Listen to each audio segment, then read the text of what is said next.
Welcome to the Modern Husbands podcast, where any combination of Dr. Bruce Ross, Christian Sherrill, and Brian Page host national experts who share winning ideas to manage money in the home as a team.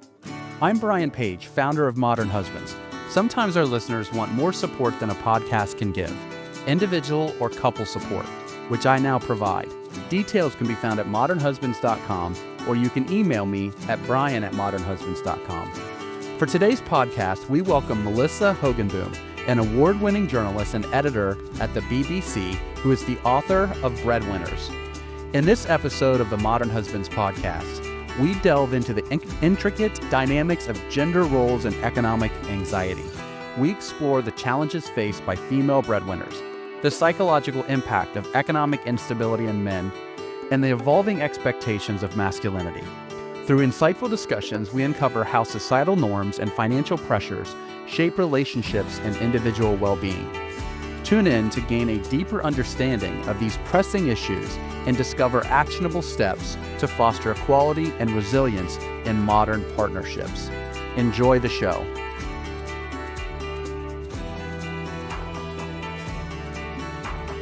Melissa, welcome to the Modern Husbands podcast. Well, thanks. I was about to tell you welcome. Thanks for having me. So happy to be here to discuss all these very important themes. So Melissa shared her book with me yesterday in a Word form. When is it released to the general public, week, Melissa? Next Thursday. Okay. So by the time that this airs, it'll be available to listeners to order. I read it cover to cover in one day. And I loved the book. It spoke so much to what I've experienced, what a lot of people tell me who I work with when I work with couples on what they're experiencing, particularly when there's a female breadwinner. And it dives really deeply into understanding some of the challenges that come with that and then how to work through it. So I want to highly recommend the book to the listeners. And I have to say that this will be, I think, one of the most important podcast episodes that you could ever listen to if you have a partner who's a breadwinner, particularly a female breadwinner. So thanks again for joining. My pleasure. What motivated you to write the book Breadwinners? I think it's seeing social change in action. I've always been interested in looking at gender inequality.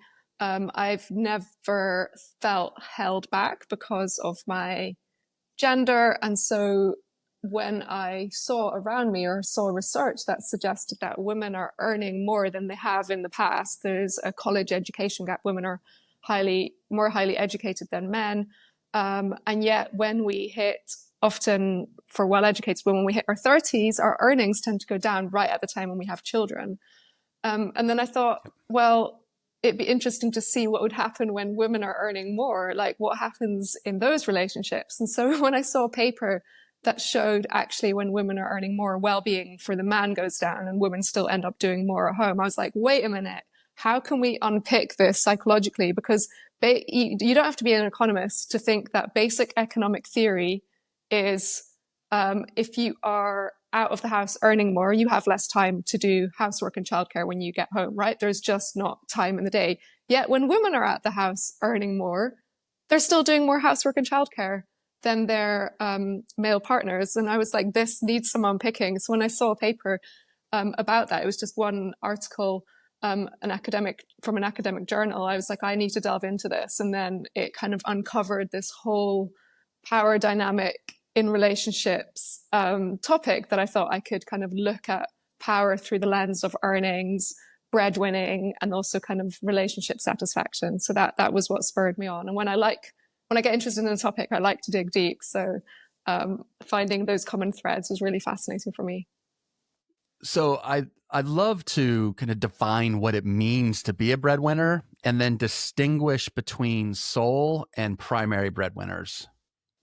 Yeah, that's actually quite important because dynamics change. So primary breadwinners are those who earn more or most of the household income. So both in the relationship might be working, but one of you earns significantly more. Sole breadwinners is when one in the relationship earns the whole household income. So the other partner isn't working at all. And there are much more primary breadwinning women than there are sole breadwinning women. I think the exact figures I haven't seen published, but I've seen figures of stay-at-home dads. So that obviously only relates to couples with children, but there's only about 5% of dads that are stay-at-home dads. So you can see primary breadwinning is much larger. I think in the US it's about 16%. In the UK, it's more like in 1 in 4 couples have a primary breadwinning woman. So it fluctuates, but the common trend is that it's increasing. So how does the power dynamic differ between those two scenarios, especially when the woman earns more? It does differ quite significantly.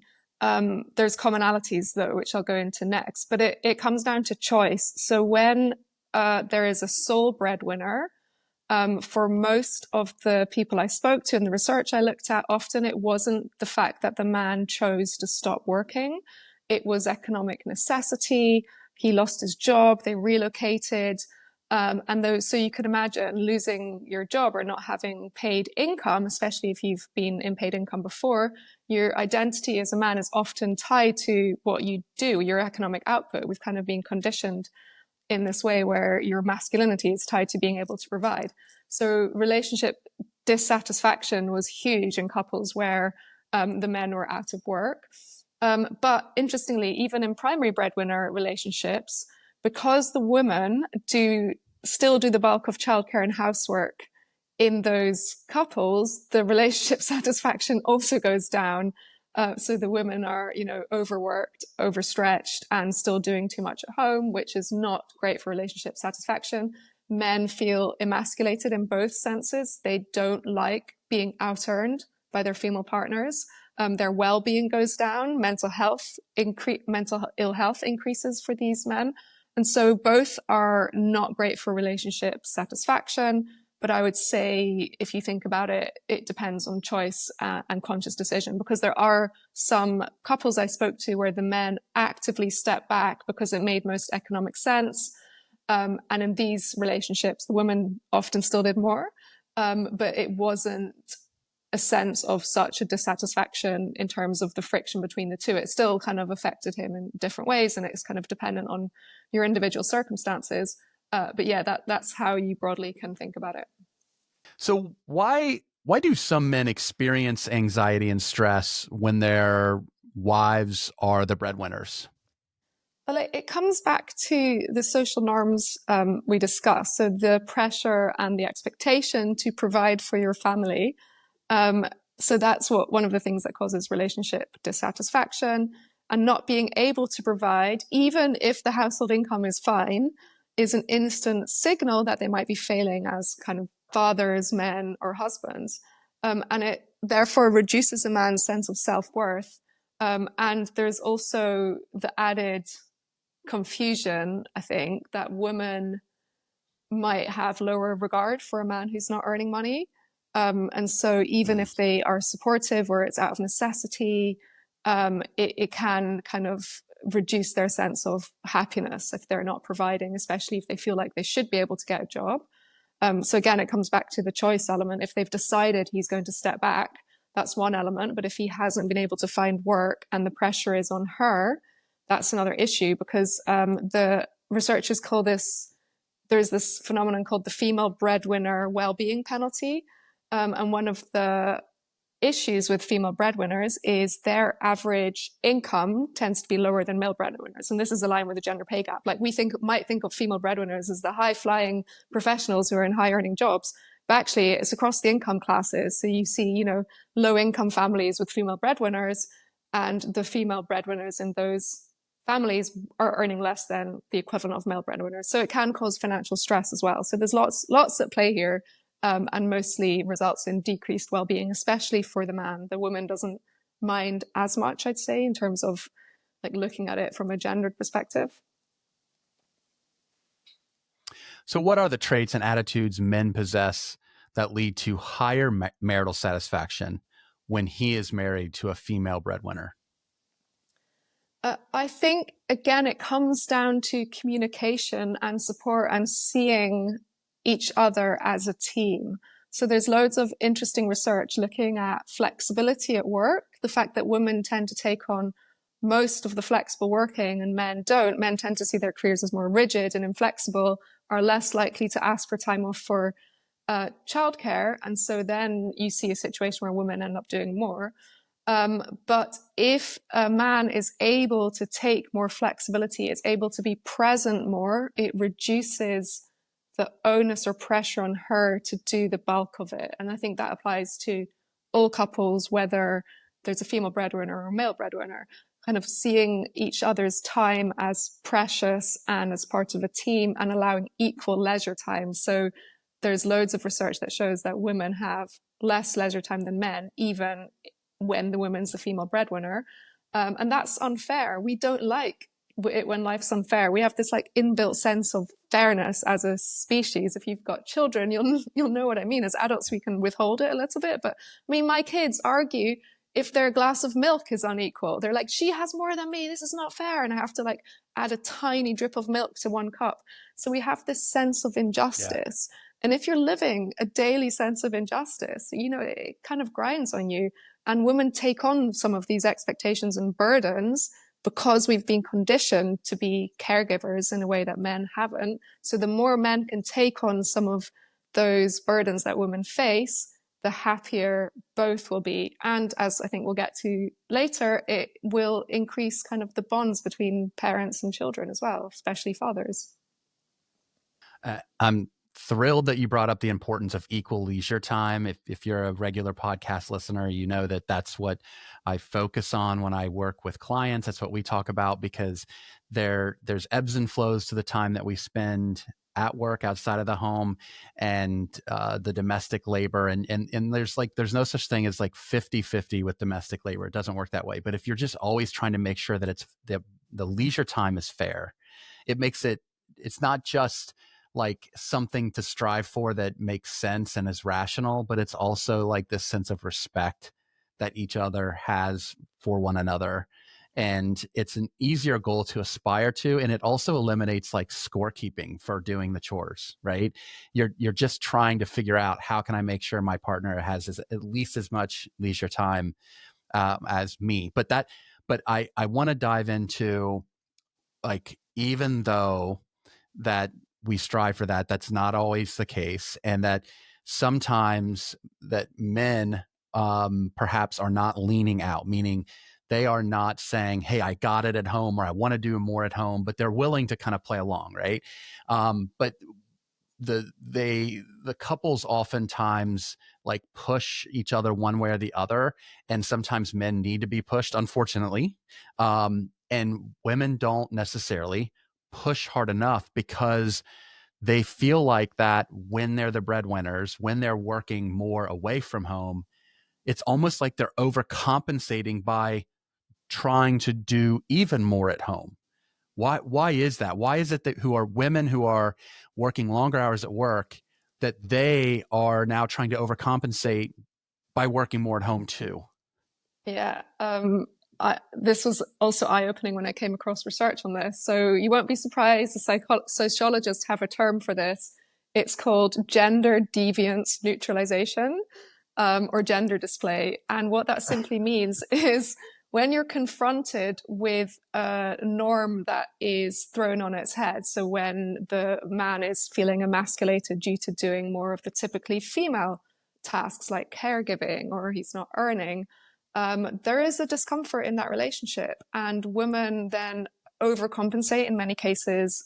They might feel guilty. It's partly social conditioning, but they overcompensate by doing more at home to ease the tension, which is called gender display. So they're being like extra womanly, if to put it bluntly, and they don't realize they're doing this most of the time. And I think this can be extremely subtle. It's still packing the lunch boxes, even though you're the one going out to work earlier, or thinking about the lunch boxes the day before and getting the grocery order in time. Real story for me this morning, by the way.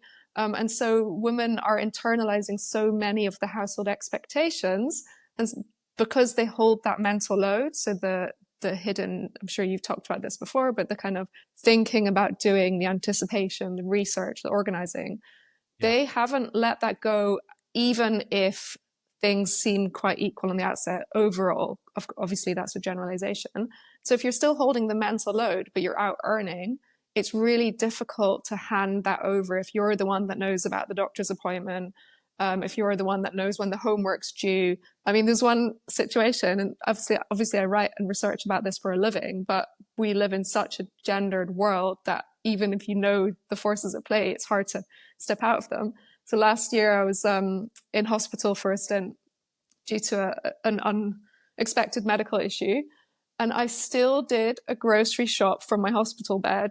I wasn't expected to, but I knew that, you know, it was extra stress at home because there was only my partner there, although my mum was there too. So it wasn't actually that hard, but I knew they were running out of milk, and I had the logins for the grocery apps and I had it on my phone. It didn't take long because you can literally just click your favorites, go through it. And I was like, well, they're going to be running out of food. I might as well do it because I've always done it. but that's ridiculous, right? I shouldn't be thinking about the groceries when I'm like recovering from surgery. And so that kind of made me laugh because I was self-aware about it. And another reason I did that is because I'm okay holding the grocery aspect of the mental load because I've always done it. We've communicated it. And so it doesn't lead to resentment on our part. I think if I'd tried to communicate it and shared it and I wasn't able to, that's when it would cause resentment. So I think it ties back to expectations for sure.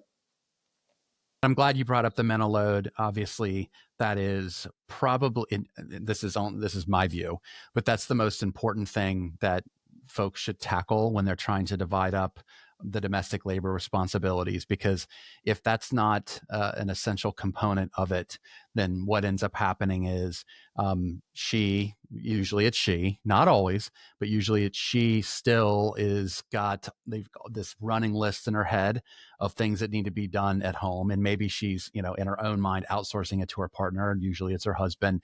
And then the husband feels controlled, or maybe he feels like she's nagging him, and she now doesn't have as much time to invest the mental energy into her own job.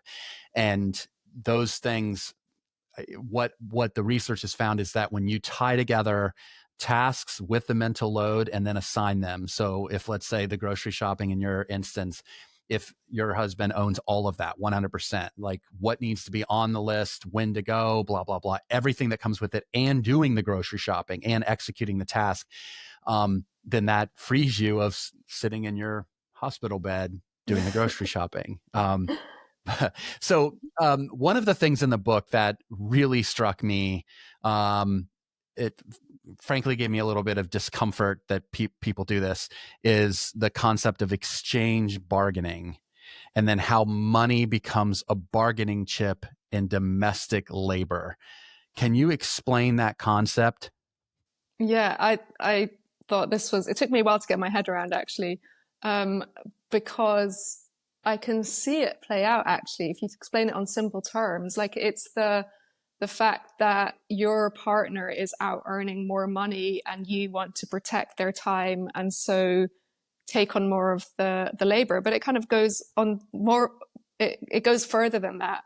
So they found that higher earning men were exchanging their way out of housework by giving their partners income. So they were like, well, okay, here's the, the weekly grocery budget, off you go type thing. So because the money was his in a way, it then fell on the woman to organize the shopping or to make the pounds or dollars stretch, because actually managing the income is work in itself. And so men were exchanging their way out of housework by providing the income. It's almost as if they felt like, oh, well, because I'm earning, I don't have to do housework. And I've seen that in loads of interviews and kind of forum watching I've done in these feminist forums I watch, where the man comes home and he's worked a hard day and he's like, well, I just get to relax now, not appreciating the fact that maybe being home with a kid all day is work as well. And so the idea that because you're earning money means you get a free pass not to do housework was prevalent in male breadwinner, female male breadwinner couples, but it didn't hold true the opposite way around. So when women were female breadwinners, they didn't exchange their way out of housework. But what the positive was, their higher earnings did empower them financially to make more financial decisions and able to kind of keep some of their money separate, perhaps because they'd been disempowered in the past and they knew the importance of holding on to finances. So again, it shows from another lens that female breadwinners still do more housework and childcare. But when they do have more money, the positive is they are empowered financially in a way that they're not if they're not earning the money. I want to take a moment to unpack this because the tie together with money is really important to acknowledge.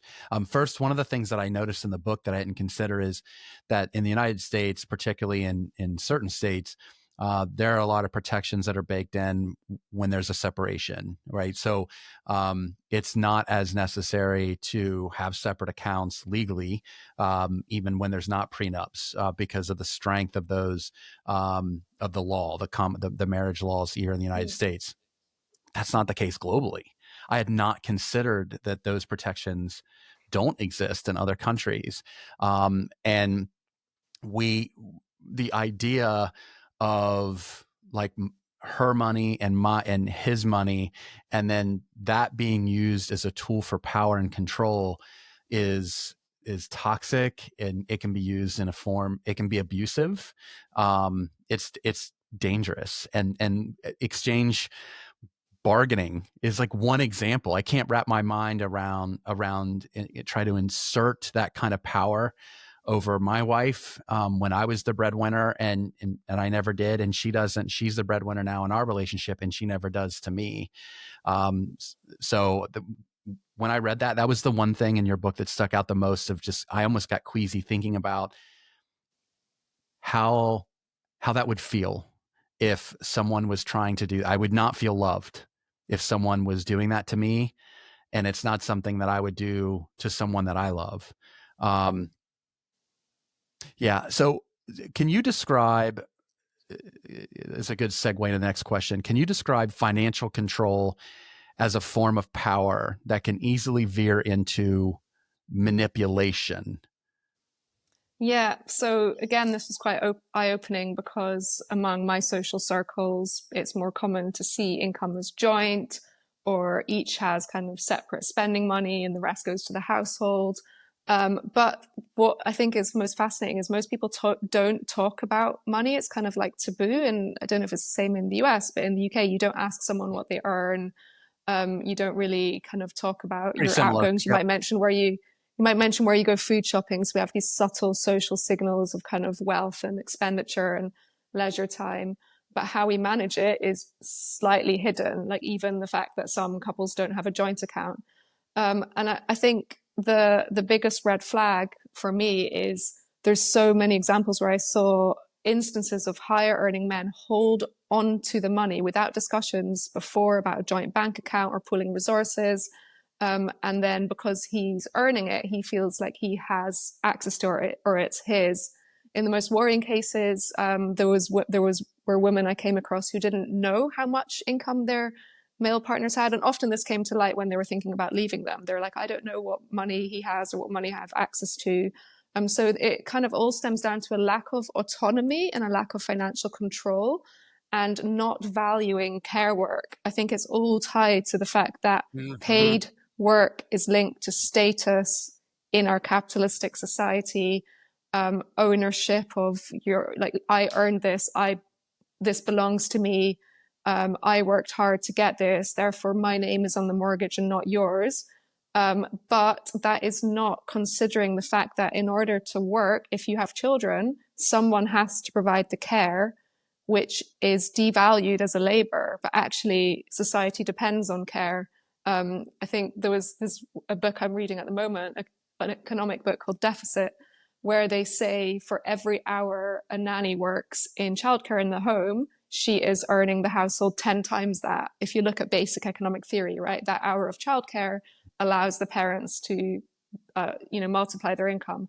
And so, but we don't see it like that. We don't see it as economic sense because care is so feminized and so expected.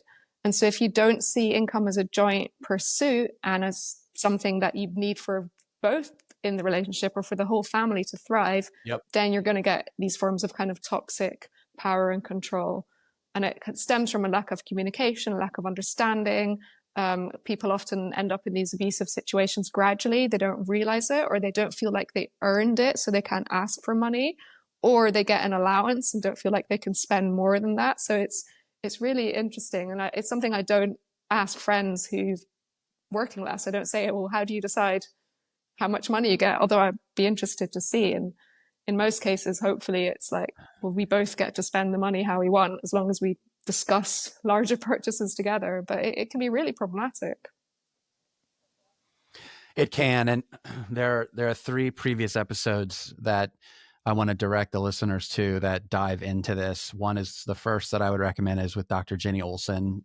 She was the one who led the research that it was groundbreaking research. She found that for first-time married couples, it's an important distinction, and engaged couples, that when they combined all their finances, that it buffered the unhappiness that happens just after the wedding date.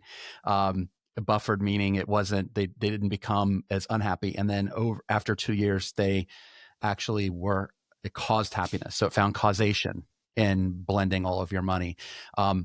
Second podcast episode addresses the outliers, where oftentimes we marry our opposites. And Dr. Scott Rick from University of Michigan talked about the fact that we have spendthrifts and tightwads, people who are at the extremes, people that can't pump the brakes on spending, and then people that not only are frugal, but they experience pain when they spend. And he discussed using ours, yours, and mine, meaning we have an our account that your paychecks deposit into. There it's psychologically money laundered, and then it goes into your own separate accounts where you can each look at it. So think financial translucency, but kind of like probably don't look at it. It might drive you bonkers. And then the third is with Michael Van Cleve, who is almost done with his PhD in managing money in a blended family, and how to structure that bank account, which is essentially you have a bank account for your previous life, like alimony and child support, et cetera. And then you have a bank account for your new marriage. So anyway, just wanted to point that out to folks who are listening. Listeners have told us that they love the ideas we share on our podcast to manage money in the home as a team, but want more help than one episode can provide. That's why I'm excited to announce On the Same Page Consulting for corporations, couples, and individuals. Visit modernhusbands.com and click Our Services at the top of the page to learn more about how I can help you or your employees manage money in the home as a team. Again, that's modernhusbands.com. Now back to the show.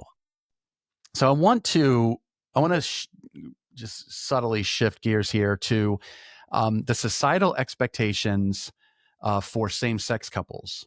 And I found this really interesting in the book, and it's in line with the research that I've seen.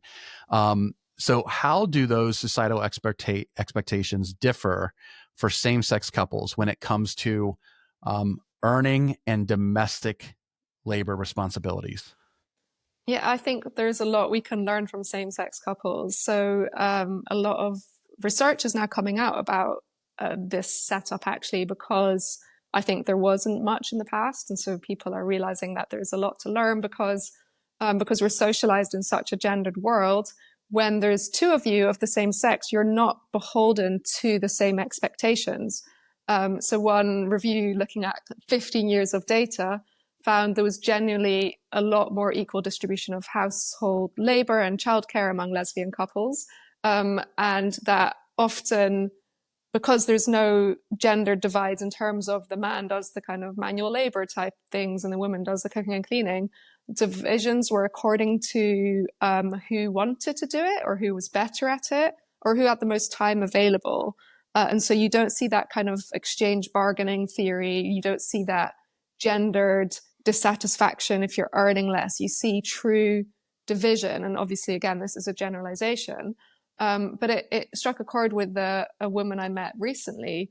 I mentioned this to her and she said, yeah, I'd never really thought about that. She has a female partner. She said, I'd never really thought about that, but we discuss everything. So every aspect of our kind of home life, we're like, well, let's talk about who does what and who does who does it more, and and so I think, especially if you're growing up in a gendered world as a woman and you have these expectations, you're aware of them in a way that maybe men are not. And so you're more likely to perhaps divide it. But the same held true for men. They said, the ones I spoke to said it was much more divided across who wanted to do it and who had time. So one man I spoke to said he kind of held all the mental load, and his partner did all the admin and the life admin and the kind of financial things, and even did his taxes for him because that was his skill set.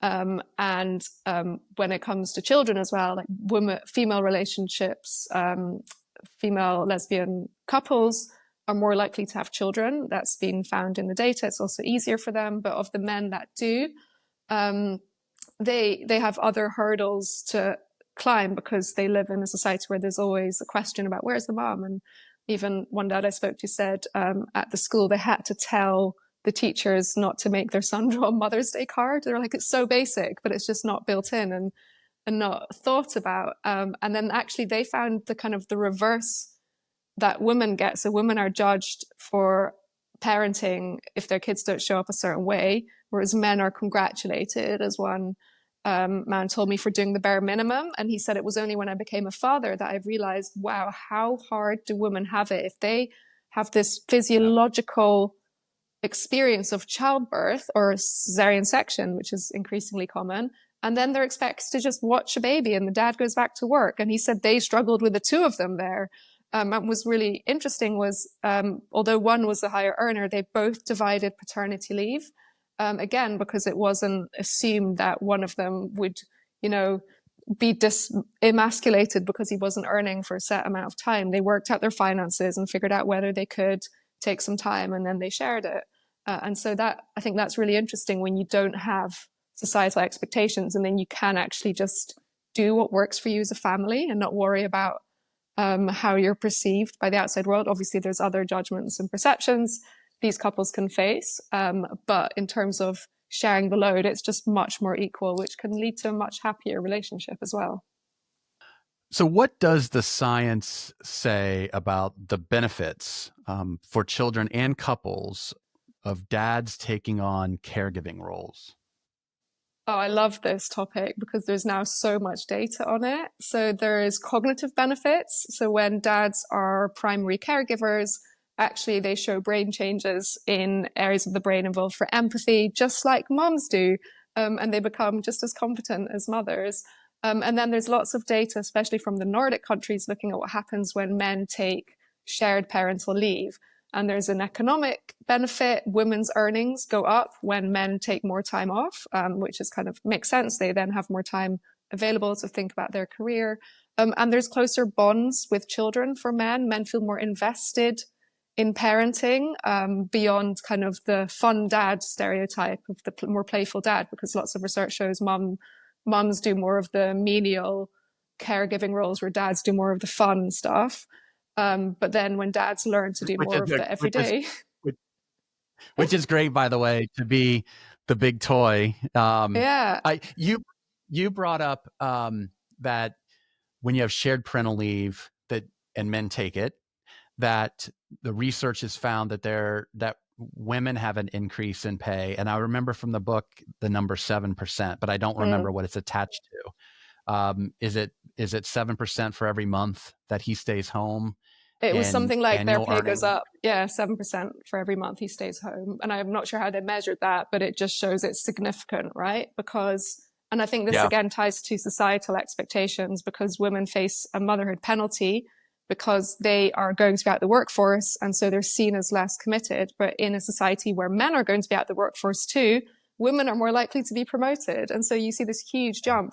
And, there's a fatherhood bonus, female motherhood penalty experienced in many Western countries, and fathers actually get a 4% increase in pay for every child they have, and for mothers it goes down or something like that.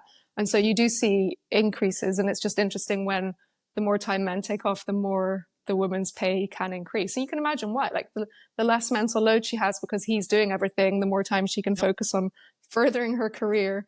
But even mundane things like even mundane things like household chores, increase, night feeding when men are taking time off, the perception of kind of the importance of the family kind of increases, and then these men become a more positive role model for others.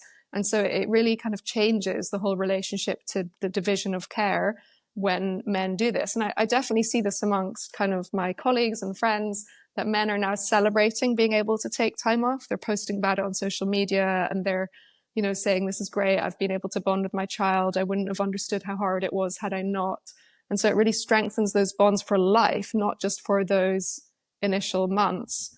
But policy has to be there. And I know you're in a country where there's no help available. Nothing. Here we're a lot better, but it's still not great. But some companies are increasing paid paternity leave for men. And then, surprise, surprise, uptake goes up. So when there's a policy change, the increase follows suit, and economic output increases, relationship satisfaction increases, children feel more loved. So there's so many benefits. It seems like a huge mistake as a society to gloss over that. Yeah, in the States, there's nothing at the federal level. Some states do have it, and 33% of corporations offer paid paternity leave for men. But statistics, like when you dive into that data, that number's promising, but not very many men take it because culturally there's still a lot of pressure from management who might not be supportive of those corporate policies, that kind of begrudge men for doing that, for taking parental leave. But yet, as you mentioned, we were talking before, when men take advantage of that, the income of women increases. Well, the Urban Institute found that for every year a woman leaves the workforce, a full-time worker leaves the workforce to be a caregiver in the home, she loses, and this is in the States, $295,000 of lifetime compensation, because she does it in a stage in her career where she's going to get, significant pay increases. That's also when you're investing for retirement, you experience a lot of compounding. So the financial consequences in the States are pretty significant. Do you know offhand, like what are the traits of the men who are like, yeah, of course I'll take paid paternity leave. Yeah, of course I would be fine with my wife being a female breadwinner. Like the overall, are these men more confident? Can you share, like, just generally speaking, what did you find that these men have in common? Yeah, well, I think it started with priorities, communication, and a mutual respect for the family. So there's one I spoke to, and he was just absolutely brilliant. He was kind of a quietly confident, shy guy, but he said, all the mum groups were full of women, but I kind of thought, doesn't matter, I'm just going to join and speak to them. I've always had female friends, and I'll just make a go of it. So definitely he didn't care about how he was perceived. Was that, did you find that as a fuck it father? Yeah, he was definitely one of them. Like, so fuck it. Yeah, that's yep. There was this brilliant research a couple of years ago in the UK where an academic called Jasmine Kelland found that there was lots of men facing judgment, the fatherhood forfeit, she calls it, when they requested time off work. And so if they worked flexibly, they basically just didn't request it. They just kind of snuck off and didn't make a big deal out of it because they were getting criticized or judged for it when they did. But then she found there was this subgroup, and she called them kind of maverick, groundbreaking dads who were literally the fuck it fathers. That's what she called them when she spoke to me. She called them, I think, challenging discourse in her paper. And these were men who didn't care what others thought of them. They knew their own worth. So they would say, well, I need this flexibility for school pickup or parents' evening. And if you don't give it to me, I'll look elsewhere. And so they knew their own worth. And I think it's worth stating that it's likely that these were the type of men who were probably in more senior positions, who'd built up more experience, and so wouldn't be affected by the judgment, because in precarious times, you do what you need to hold on to your job, right? Like, I definitely felt that during COVID. I was like, okay, wow, you go and do work. I'll take on the kids for now because my job's slightly more flexible, and you're depending on this big project coming in. So you have to obviously adjust to economic reality. And there was another couple I spoke to. They were earning roughly equal, but he certainly realized that if he wasn't going to work flexibly, her earnings and future earning potential would take a hit. So by making sure that he was working flexibly, doing some of the pickups, organizing the childcare, she was able to continue pursuing her career. So again, it ties into what we spoke about at the start, seeing the income as a joint pursuit and the family as a unit is really important to have better financial security for the whole family and a better sense of purpose, right? Like the couple, the woman really wanted to work. She was just at the cusp of setting up her own freelance business, and she really needed to put that time in, even though they just had their second child. So it was kind of crunch point. So she needed him to be there for her. And had she not done that, she might have been one of those statistics you talk about, having to scale down your career and face a lifelong kind of earnings gap just because someone has to be there for the children, right? And if there's no balance there, then one of you may progress more in your career, but at the cost of someone else. So there's obviously a level of trust that you have to have in one another to do that, and that leads me in a way to the next question. What are the consequences of one partner with a low sense of power in the relationship? Yeah, that's a very interesting point, because what we earn is tied to how empowered we feel in society and our sense of self-worth, for better or worse. It might be shouldn't. But if you have a low sense of power, and by that I mean you feel unable to influence things in your relationship, and it can be mundane things like what we're eating tonight, or it can be about where you go on holiday or what you eat, which restaurant you go to. But it increases stress. It can increase loneliness. It can decrease your sense of self-esteem and self-worth, because all of us have a fundamental desire for status. So this has been found in many psychological studies. We don't have a fundamental desire for power, but for status. And status can come in many forms. It can be how good you are at cooking, how good a listener you are. Like if you're part of the parental PTA, you can have status in your sense of motherhood or fatherhood and how you're perceived. So it doesn't have to be a big thing, but if you have a low sense of power, it reduces that. And so having that heightened stress, heightened cortisol, can reduce intimacy and connection. So in the worst case, it causes severe mental health issues, but on a slightly other scenarios include lower relationship satisfaction, which is only natural if you're feeling stressed. When you're stressed, you can't communicate as well. And so you have this double whammy of kind of effects. So it's really worth checking in on your sense of power. And that by that, how much power you feel you can exert in your relationship, regardless of which power, the power you have outside the home, kind of a sense of power is really important form of power to look at. So you mentioned that having too little power creates stress. But I also read in your book that having too much power reduces empathy, which we can see that play out in, the world of politics, right now. I'll leave it at that. So how is it that couples can find the right balance of shared influence in their relationship? Yeah. And again, I think it comes down to recognizing that there are bound to be power imbalances in every relationship, and which ones we are okay with, which ones are societally imposed on us, and so which ones we can support each other in. So we all have this basic need to feel heard and to express ourselves.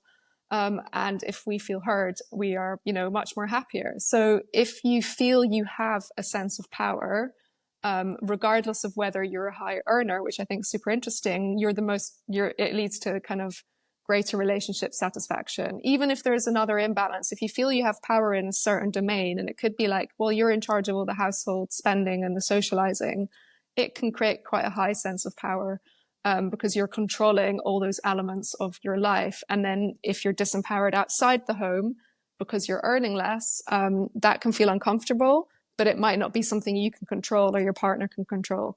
So I think, again, it comes down to communicating your needs, understanding goals. So there's another interesting phenomenon I came across called goal contagion.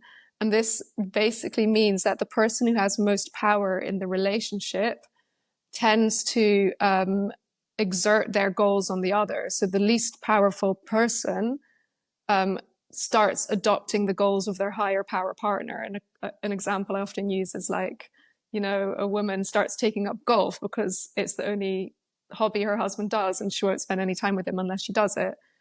So it can be great if you're both into golf and it's a time of mutual bonding, but not so great if you adopt their goals at the expense of your own. So his goals and his career, or her goals and her career, become more important.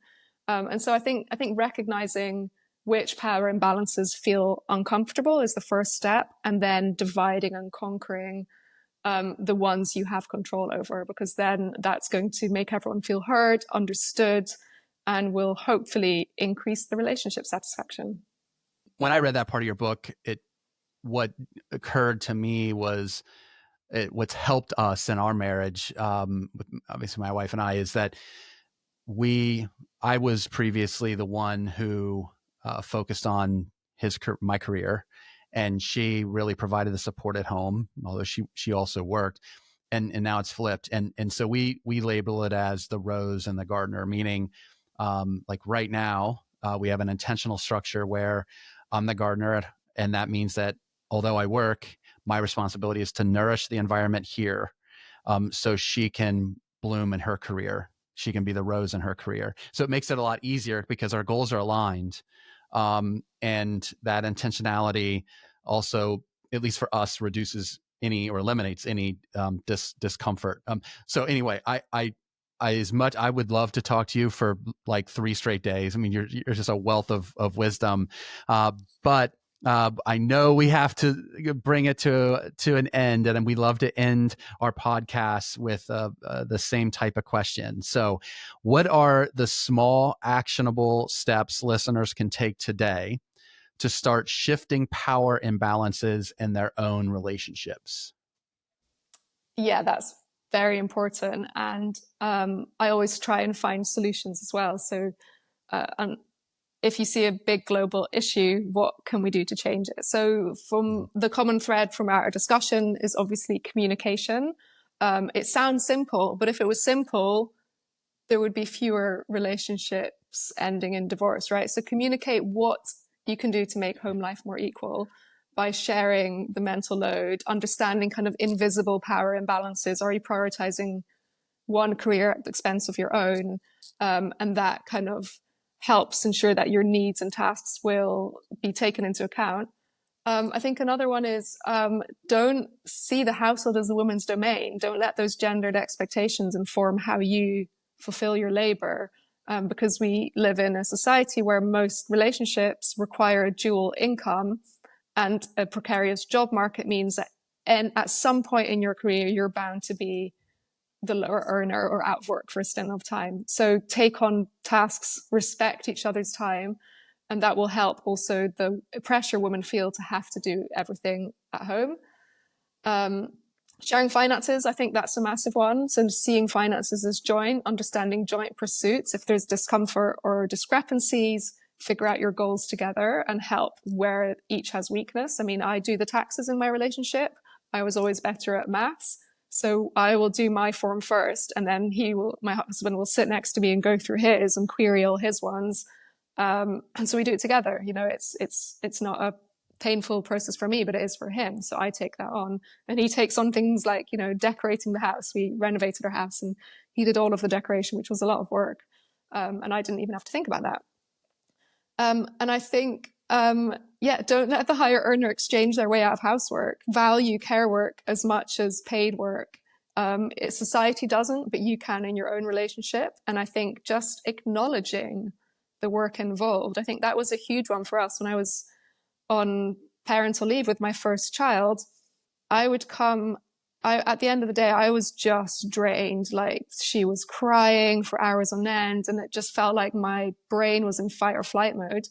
And he would come back and just take over. It was kind of like understood that he would come back from work and the child was his domain. He understood that I was not at home having a leisurely time. I was kind of experiencing more stress than he was. So even though he was out at work all day, he came on and took on the kind of the bath or the feeding, or at one point, walked with her for 2 hours back and forward because she wouldn't stop crying. And so that support of being part of a team and understanding and appreciating what I was doing. And I think that came from a mutual respect of each other's goals, desires, and career. So those are kind of the key threads, I think, that will help underpin all the other kind of bigger topics like the mental load, understanding your goals, understanding fairness. So it's very basic, but communicating your needs, sharing your goals, sharing your finances, and valuing care. Thank you for such a great conversation, Melissa. Thanks, Brian. I'd love to interview you next time because, I need to understand how you've felt, how you've overcome. You're clearly one of the effort fathers. That's right. I am. I would be honored. Don't leave just yet. Be sure to like and subscribe before you do. And a reminder to visit modernhusbands.com if you're looking for money and home management support in your life. Just click the Our Services button at the top of the page. Again, that's at modernhusbands.com. And many thanks to our co-hosts, our guests, and of course, all of you for joining today.